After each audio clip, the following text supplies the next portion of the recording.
السلام علیکم every one, this is me Rabia but. قاتل کی دلیل منصف نے مان لی، قاتل کی دلیل منصف نے مان لی، مقتول خود گرا تھا خنجر کی نوک پر۔ ایک اور ثانیہ، ایک اور انتہائی دردناک اور افسوسناک واقعہ۔ اگر آپ سوشل میڈیا کو فالو کر رہے ہیں تو آپ کو یہ لاہور موٹر وے انسیڈنٹ کے بارے میں بخوبی پتہ ہوگا۔ اگر نہیں پتہ تو اس واقعے پہ مختصر میں روشنی ڈالتی چلوں۔ یہ واقعہ ایک خاتون کے ساتھ پیش ہے جس کا تعلق گجرانوالہ سے تھا۔ وہ لاہور سے گجرانوالہ اپنے 3 بچوں کے ساتھ ٹریول کر رہی تھی کہ راستے میں گجر پور کے علاقے کے قریب اس کی گاڑی کا فیول ختم ہو جاتا ہے، جس پر وہ موٹر وے ہیلپ لائن سے مدد کے لیے کہتی ہے، ان کو کال کرتی ہے۔ تو جس پر آپریٹر یہ موقف اختیار کرتا ہے کہ یہ علاقہ ان کی ڈومین میں نہیں ہے، اس لیے وہ اس جگہ پہ آ کے آپ کی مدد نہیں کر سکتے، یا کوئی بھی سٹیزن اس جگہ پہ ہو وہ ان کی مدد کے لیے نہیں آ سکتے۔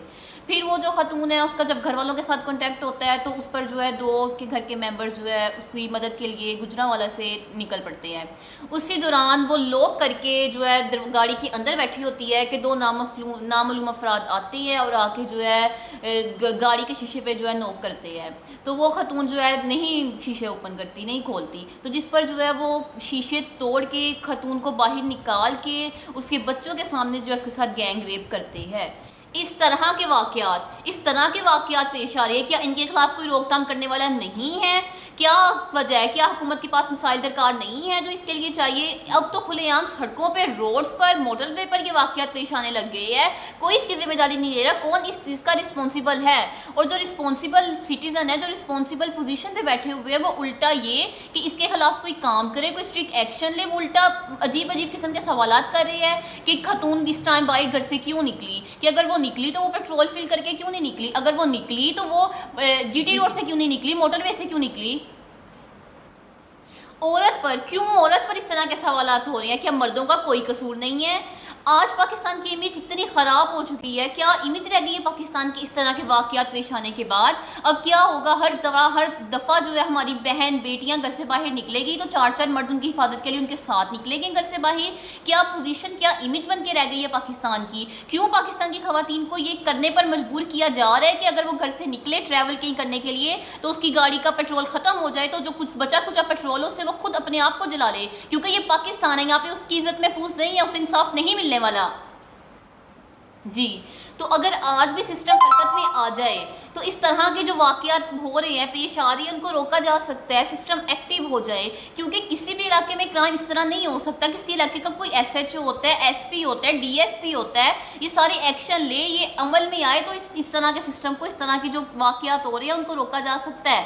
اگر ہم ریاست مدینہ کی بات کریں تو جیسے کہ عمران خان صاحب کی خواہش تھی کہ پاکستان کو خواہش ہے ابھی بھی کہ پاکستان کو ریاست مدینہ بنایا جائے، اچھی بات ہے ریاست مدینہ بنایا جائے، ہم بھی دیکھیں کہ پاکستان ریاست مدینہ بنتے ہوئے پاکستان کو، تو کیا ریاست مدینہ اس طرح ہوتی ہے، اس طرح کی ہوتی ہے جس طرح کی آج پاکستان کی حالات ہیں؟ ریاست مدینہ میں تو ایسی تھی کہ وہاں پہ جو وقت خلیفہ تھے اس سے تو آپ کپڑے کا بھی حساب لے سکتے تھے۔ وقت خلیفہ اگر کوئی وہاں پہ شخص، کوئی کتا بھوک کی وجہ سے بھی مر جاتا تھا تو حکمران اپنے آپ کو رسپانسیبل سمجھتا تھا کہ ہماری حکمرانی میں کوئی کتا بھوک کی وجہ سے مر گیا ہے۔ تو یہاں پہ اس قسم کے حالات ہیں، اس طرح کے واقعات شرمناک پیش آ رہے ہیں، تو کوئی ذمہ داری کیوں نہیں لے رہا؟ جی، تو خاتون کی اکیلے سفر کرنے کو اس کے ریپ کی وجہ قرار دینے والے یہ بھی بتا دیں کہ کیا عورت کو دفن بھی اکیلے کرنا چاہیے یا وہ بھی اسے کسی محرم کے ساتھ ہی دفن کر دینا چاہیے؟ کیونکہ یہاں پہ تو عورت کی لاش بھی قبر میں محفوظ نہیں ہے، لوگ اسے بھی نکال کے اس کے ساتھ ریپ کر دیتے ہیں۔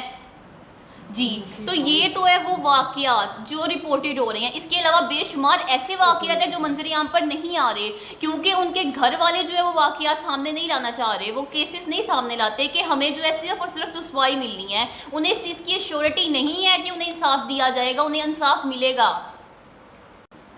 اگر دیکھا جائے تو عورت ہی کی وجہ سے اس دنیا کی عمارت قائم ہے، عورت ہی کی وجہ سے اس دنیا کی عمارت قائم ہے، اور عورت ہی کے ساتھ اس طرح کا سلوک، اس کی اتنی بے حرمتی، اس کی کوئی عزت محفوظ نہیں ہے۔ کب تک یہ ایسا ہوتا چلے گا؟ کب تک ہوا کی بیٹی یوں ہی بے آبرو ہوتی جائے گی؟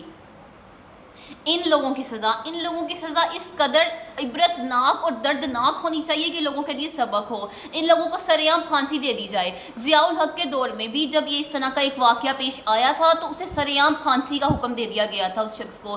تو تاریخ گواہ ہے کہ اس کے 10 سال کے بعد اس علاقے میں کوئی اس طرح کا جو تھا ریپ کا کیس رپورٹ نہیں ہوا تھا. تو ان لوگوں کو بھی اس طرح کی عبرتناک سزا دینی چاہیے, اور ہمارا اسلام بھی اس چیز کی اجازت دے رہا ہے کہ اگر اس طرح کے کوئی واقعات یا حالات پیش آئیں تو ان کو عبرتناک سزا دینی چاہیے, ان کو سنسار کر دینا چاہیے. اور اگر ہم دیکھیں آئین کو بھی, اگر ہم اصولوں کو, اپنے آئین کے اصولوں کو بھی فالو کریں تو وہ بھی ہمیں اس چیز کی اجازت دیتا ہے. تو ان کو اس قدر سزا دینی چاہیے کہ لوگوں کے لیے سبق ہو, سرعام پھانسی دے دینی چاہیے, ان کے جنازے نہیں پڑھانے چاہیے, ان کی لاشوں کو یوں ہی رہ دینا چاہیے کہ جن کو چیل کوے کھائے. تو ایک یہ ان کے لیے سبق ہونا چاہیے تاکہ آئندہ جو اس طرح کے جو کرائمز ہو رہے ہیں, اس طرح کے جو کیسز آ رہے ہیں, ان کو روکا جائے. یہی اس چیز کا ایک حل ہے. جی تو یہ جو آواز اٹھائی ہے, اس آواز کو دبنے نہیں دینا. یہ آواز صرف اور صرف میری آواز نہیں ہونی چاہیے بلکہ ہم سب کی یہ آواز ہونی چاہیے. ہم سب کو یہ جو ہے بولنا چاہیے, آواز اٹھانی چاہیے جب تک کہ جو ہے انصاف نہیں مل جاتا. Thank you so much.